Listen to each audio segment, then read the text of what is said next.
గణాధిపతి నమః. భారత్ మాతాకు జై. జై శ్రీరామ్. నేను మీ కంబార్ శ్రీనివాసరావు, విశ్వ హిందూ ధర్మ పరిరక్షణ రామసేన అధ్యక్షుడిగా, అలాగే భారతీయ జనతా పార్టీ నాయకుడిని సందర్శించేటప్పుడు ఈరోజు నేను రాజమండ్రిలోని జీవితానికి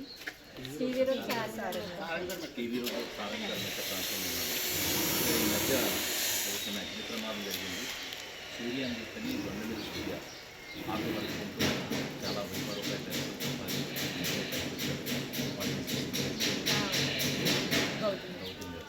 వీరిద్దరూ కూడా చాలా కష్టపడుతూ రూపాయలు సంపాదించుకుని జీవితంలో పైకి ఎదగడం అంత సాధ్యం కాదు, కానీ ఎలాగో కష్టపడి సంపాదించుకున్నారు. కానీ ఇది ఏంటంటే కొంచెం చిన్న చూపు విషయంది. సడన్గా ఏదో చిన్న ప్రమాదం జరిగి వాళ్ళు తెలుసుకున్నారు. ఏదైతే మెషిన్స్ అవి ఉన్నా కలిగిపోయింది. వాళ్ళు జరిగి చాలా సహాయం చేసేటప్పుడు దాని విషయం నాకు ఉమ్మగారు తెలియజేశారు. ఉమ్మగారు తెలియజేశారు నాకు. అలాగే రామకుమార్ గారు కార్యకర్తలు నాకు ఇన్ఫార్మ్ చేశారు.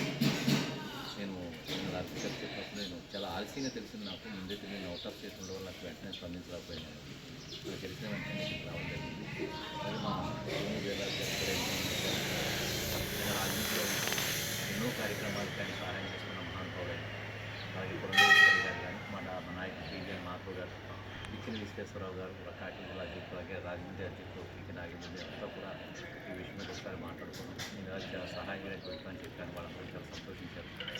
నరేంద్ర మోడీ భారతీయ జనతా పార్టీ అంటే ఇది భారతీయుల పార్టీ, హిందువుల పార్టీ కాదు.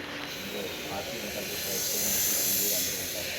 కొంచెం అదే స్ఫూర్తితో పనిచేస్తున్నాం. ఈరోజు నేను ఎక్కడ నరేంద్ర మోడీ గారి స్ఫూర్తి పేదలకు ఎక్కడ కష్టం వచ్చినా, ఎక్కడ ప్రమాదం జరిగినా, అలాగే మధ్యతరగతి కుటుంబాలకు కానీ ఎక్కడైనా కష్టం వచ్చినా, ప్రమాదం జరిగినా మేము స్పందించడం అనేది మాకు ఆ మహానుభావానికి వచ్చిన స్ఫూర్తి. దాని మీద అదే స్ఫూర్తితో నేను ఈరోజు ఇక్కడికి వచ్చి వీరికి సహాయం జరిగింది. వీళ్ళకి తక్షణ సహాయంగా ఒక 50,000 రూపాయలు వాళ్ళకి వెంటనే ఫోన్పే చేశాను. ఈ విషయాన్ని జై శ్రీరామ్.